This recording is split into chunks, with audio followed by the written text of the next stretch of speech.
Make sure to subscribe and turn on the notifications so you can be alerted when new content is released.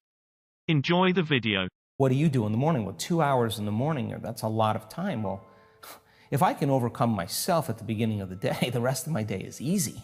And that's what you do. You spend 2 hours in the morning. I allow for 2 hours. Okay. You still get up at 4 a.m. and that. Well, this morning time? I was up at 3. Okay. Because I'm on the wrong time zone. Right. But if I'm up, you like the 4 a.m. slot because my brain waves are just right. I don't have to work as hard. Yeah, my body's a little fatigued, but I'm between worlds, and so my body's a little tired, but I get up and do it. And to me, I allow for 2 hours. Sometimes I can nail it in 45 minutes or an hour, and sure, I'm done. Other times, I'm on the wrong time zone. I have meetings all day long. I got a lot going on, and I'm just not going to fall prey to that common state of thinking. And that looks like meditation, affirmations in your mind, visualization. It's the work that we do. It's the work that we do. And the first part in truly creating a new personal reality is overcoming your present personality. You got to get beyond the normal thinking patterns, the normal urges of action and habits, to get beyond certain emotions that are residuals from the day before. That's the work right there. That's the part you have to overcome. So some days you just kind of slip in and it's magic because you've been practiced, like having a great golf game or a great tennis game or a great run or a great session of knitting. You're in your groove. Other days you got to work a little bit more for it. And for me, what I've learned is those hard days, the days that are the most challenging, are always the most rewarding, because now you're uncompromising to an outcome. And if it takes you an hour to get beyond yourself, to find the present moment, because that's the only place where the unknown exists, the familiar emotions and hardwired patterns of the past are the known, the predictable future in trying to forecast the feeling of every event in our life, what people do unconsciously, is also the known.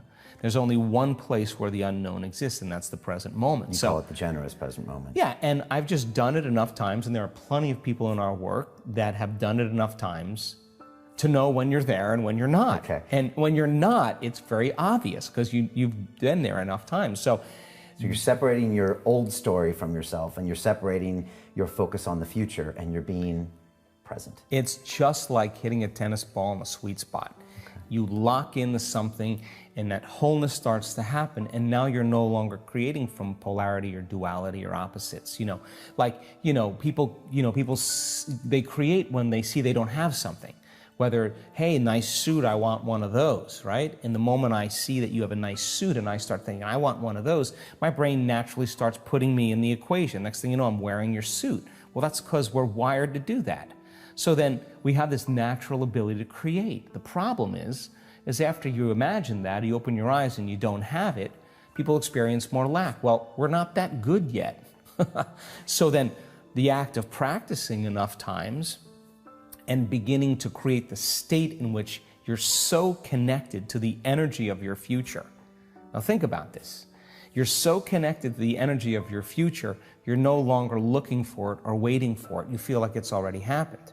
The moment you get upset in traffic, the moment you start judging a coworker, you just disconnected from the energy of your future, and now you're back to the energy of your past. Now, if you tell me it was that person that did it to you, I'd say to you, oh, you're back to the unconscious program of being a victim again. So then the person then goes, oh, when did I fall from, that state? When did I lose it? Oh, it happened at 3 o'clock today. The next time that happens, what can I do differently? Now the person's moving through their challenges in their life with coherence, with rhythm. They're starting to begin to make strides, and that they're no longer knee-jerking to the people in their life that they've used emotionally to reaffirm their identity. Now, this is the work because you look around to see if anybody's doing it, and you don't see anybody else doing it. It's kind of this kind of lonely moment where you're realizing that I'm the only one doing this. That's that kind of moment that you realize that nobody understands you but you, right? And you can't even ask your friends for their opinion because they're going to give you their opinion based on their own experiences. And it's that kind of moment where you have to draw in all your resources and begin to make up your mind. And I've interviewed hundreds and hundreds of people that have healed themselves from all kinds of health conditions. And one of the most important elements that I see over and over again is when the person said, I just got to this point in my life where I made up my mind.